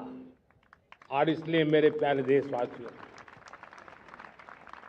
जब डेमोग्राफी परिवर्तन होता है, सीमावर्ती क्षेत्रों में डेमोग्राफी में परिवर्तन होता है, तब राष्ट्रीय सुरक्षा के लिए संकट पैदा होता है। देश की एकता, अखंडता और प्रगति के लिए ये संकट पैदा, सामाजिक तनाव के बीज बो देता है। और कोई देश अपना देश घुसपैठियों के हवाले नहीं कर सकता है। दुनिया का कोई देश नहीं कर सकता है, तो हम भारत को कैसे कर सकते हैं? हमारे पूर्वजों ने त्याग और बलिदान से आजादी पाई है, हमें स्वतंत्र भारत दिया है। उन महापुरुषों के प्रति हमारा कर्तव्य है कि हम हमारे देश में ऐसी हरकतों को स्वीकार न करें। उनकी सच्ची श्रद्धांजलि होगी। और इसलिए मैं आज लाल किले की प्राचीर से कहना चाहता हूं, हमने एक हाई पावर्ड डेमोग्राफी मिशन शुरू करने का निर्णय किया है। ये मिशन, इस मिशन के द्वारा ये जो भीषण संकट नजर आ रहा है, भारत पे मंडरा रहा है जो संकट है, उसको निपटाने के लिए तय समय में सुविचारित, सुनिश्चित रूप से अपने कार्य को करेगा। उस दिशा में हम आगे बढ़ रहे हैं। मेरे प्यारे देशवासियों, कल जन्माष्टमी का पावन पर्व है।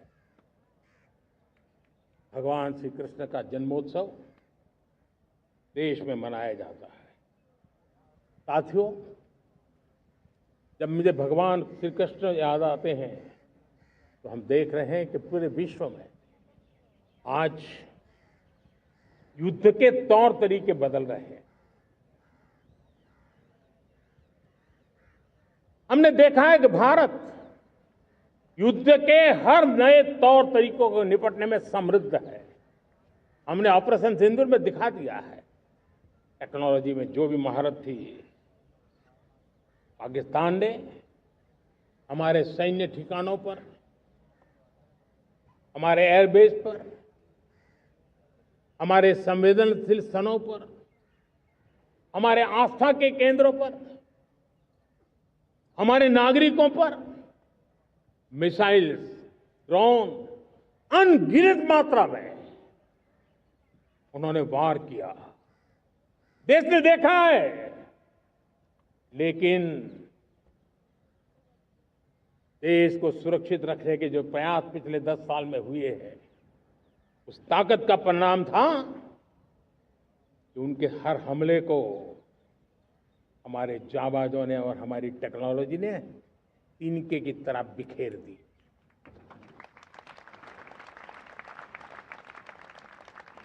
रत्ती भर नुकसान नहीं कर पाए। और इसलिए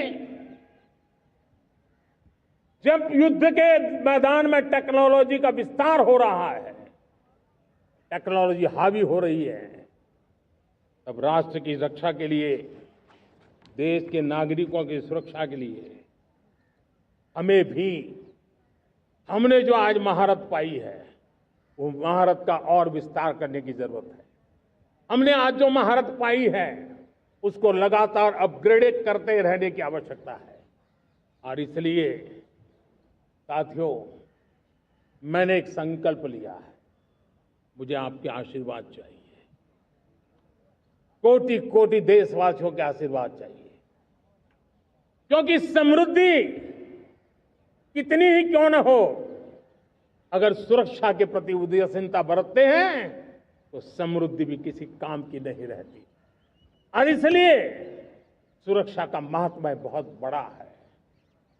और इसलिए मैं आज लाल किले की प्राचीर से कह रहा हूं, आने वाले 10 साल में 2035 तक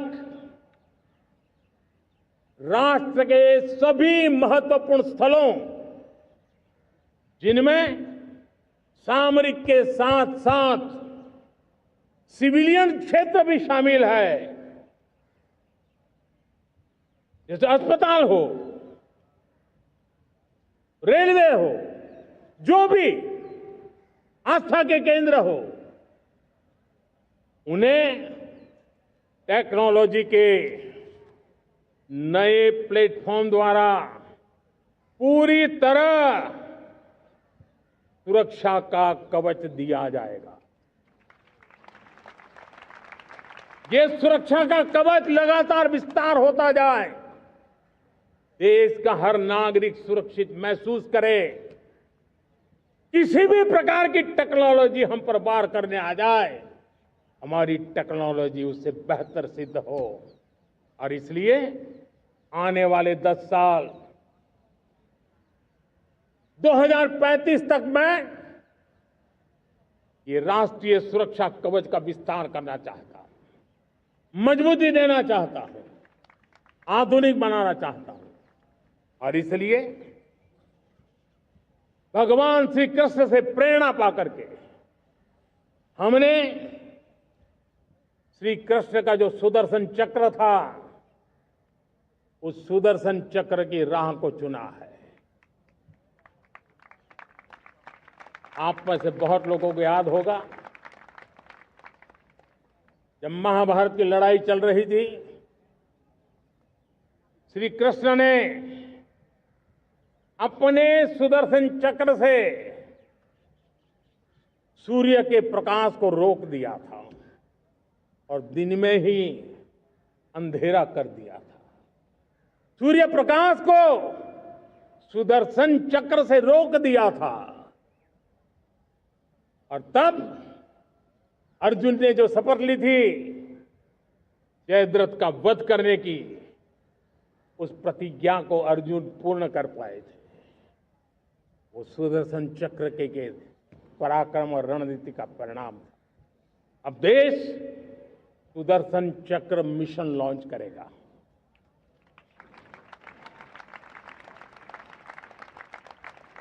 ये मिशन सुदर्शन चक्र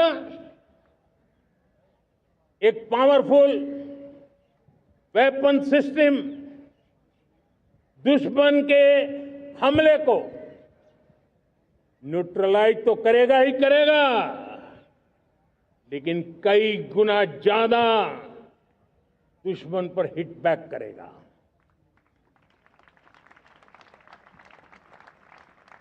हमने भारत के इस मिशन सुदर्शन चक्र के लिए कुछ मूलभूत बातें भी तय की है। आने वाले 10 सालों में हम उसको प्रखरता से आगे बढ़ाना चाहते हैं।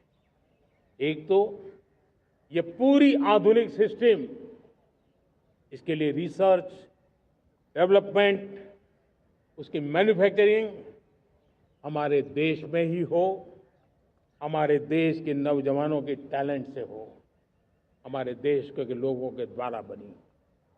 दूसरा, एक ऐसी व्यवस्था होगी जो वॉरफेयर के हिसाब से भविष्य में क्या क्या संभावनाएं हैं उसका हिसाब किताब लगा करके +1 की स्ट्रेटेजी वर्कआउट करेगी।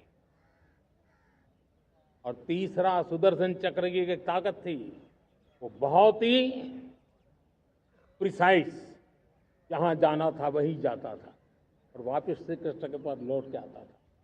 हम इस सुदर्शन चक्र के द्वारा भी टारगेटेड प्रिसाइज एक्शन के लिए भी व्यवस्था को विकसित करने की दिशा में आगे बढ़ेंगे। और इसलिए युद्ध के बदलते तौर तरीकों में राष्ट्र की सुरक्षा, नागरिकों की सुरक्षा के लिए मैं बड़े प्रतिबद्धता के साथ इस कार्य को आगे बढ़ाने के लिए वचन देता हूं। मेरे प्यारे देशवासियों, जब हम लोकतंत्र की बात करते हैं, स्वतंत्र भारत की बात करते हैं, तब हमारा संविधान हमारे लिए सर्वोच्च दीप स्तंभ होता है, हमारा प्रेरणा का केंद्र होता है। लेकिन आज से 50 साल पहले भारत के संविधान का गला घोंट दिया गया था, भारत के संविधान के पीठ पे छुरा भोंक दिया गया था, देश को जेल खाना बना दिया गया था, आपातकाल लगा दिया गया था, इमरजेंसी थोप दी गई थी। इमरजेंसी के 50 साल हो रहे। देश की किसी भी पीढ़ी ने संविधान की हत्या के इस पाप को कभी भूलना नहीं चाहिए।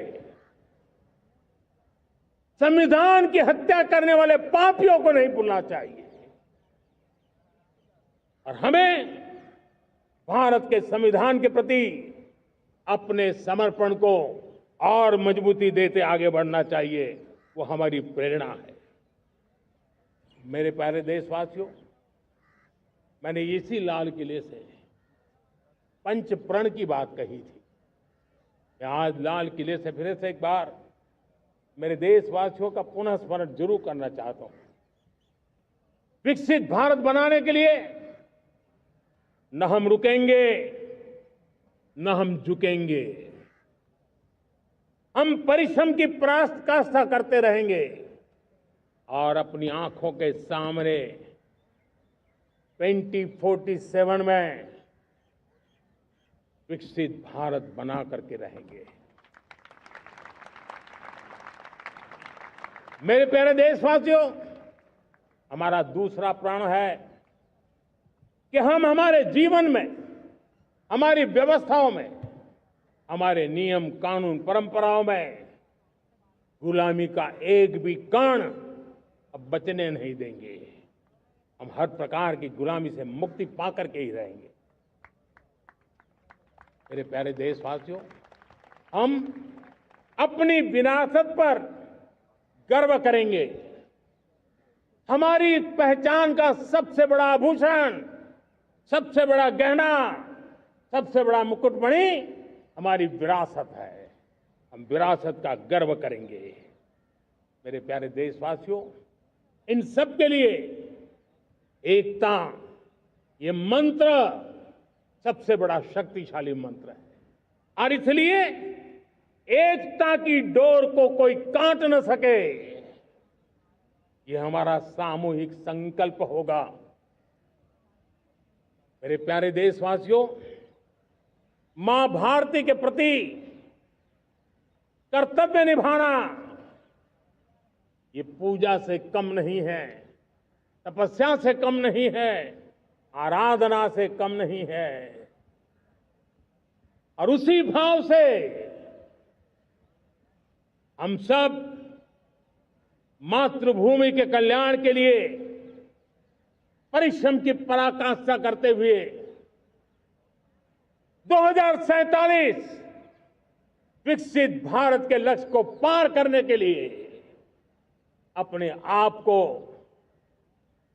अपा देंगे, अपने आप को झोंक देंगे।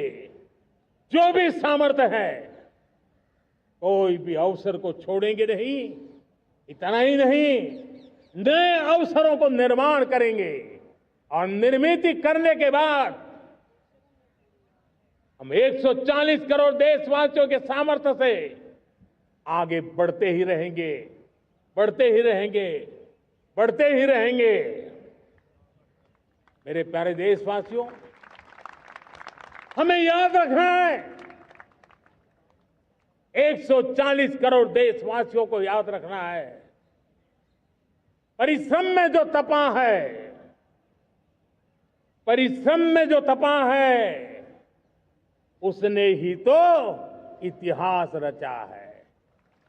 परिश्रम में जो तपा है, उसने ही तो इतिहास रचा है। जिसने फौलादी चट्टानों को तोड़ा है, जिसने फौलादी चट्टानों को तोड़ा है, उसने ही समय को मोड़ा है।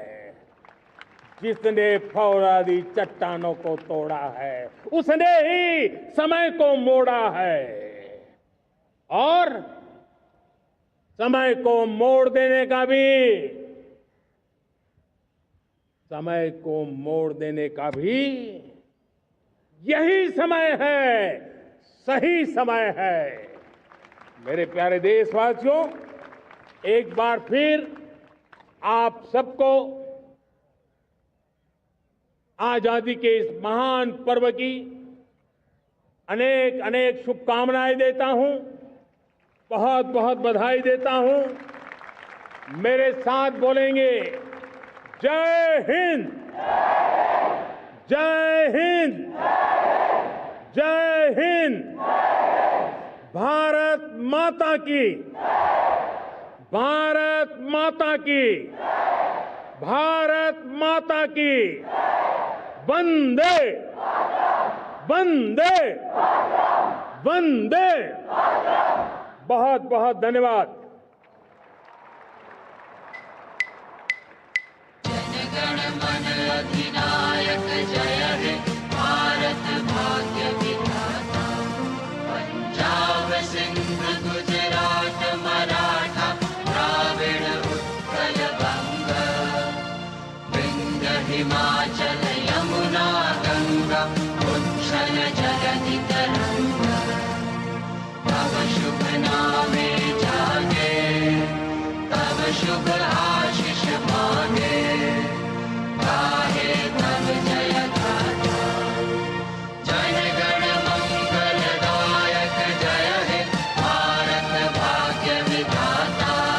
जय हे, जय हे, जय हे, जय जय जय जय हे।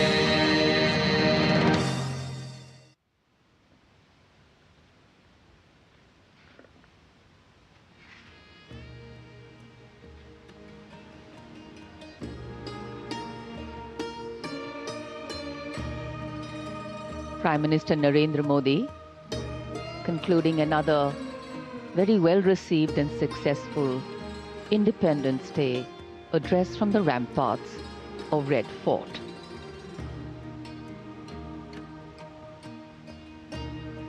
nation building can have different lenses. The power of being one, the exclusion of none, and the empowerment of everyone. And as the Prime Minister outlined, the road India is on is one of powered growth, fast-paced development, and a pragmatic world positioning and worldview. And here, hundreds of balloons being released in the air.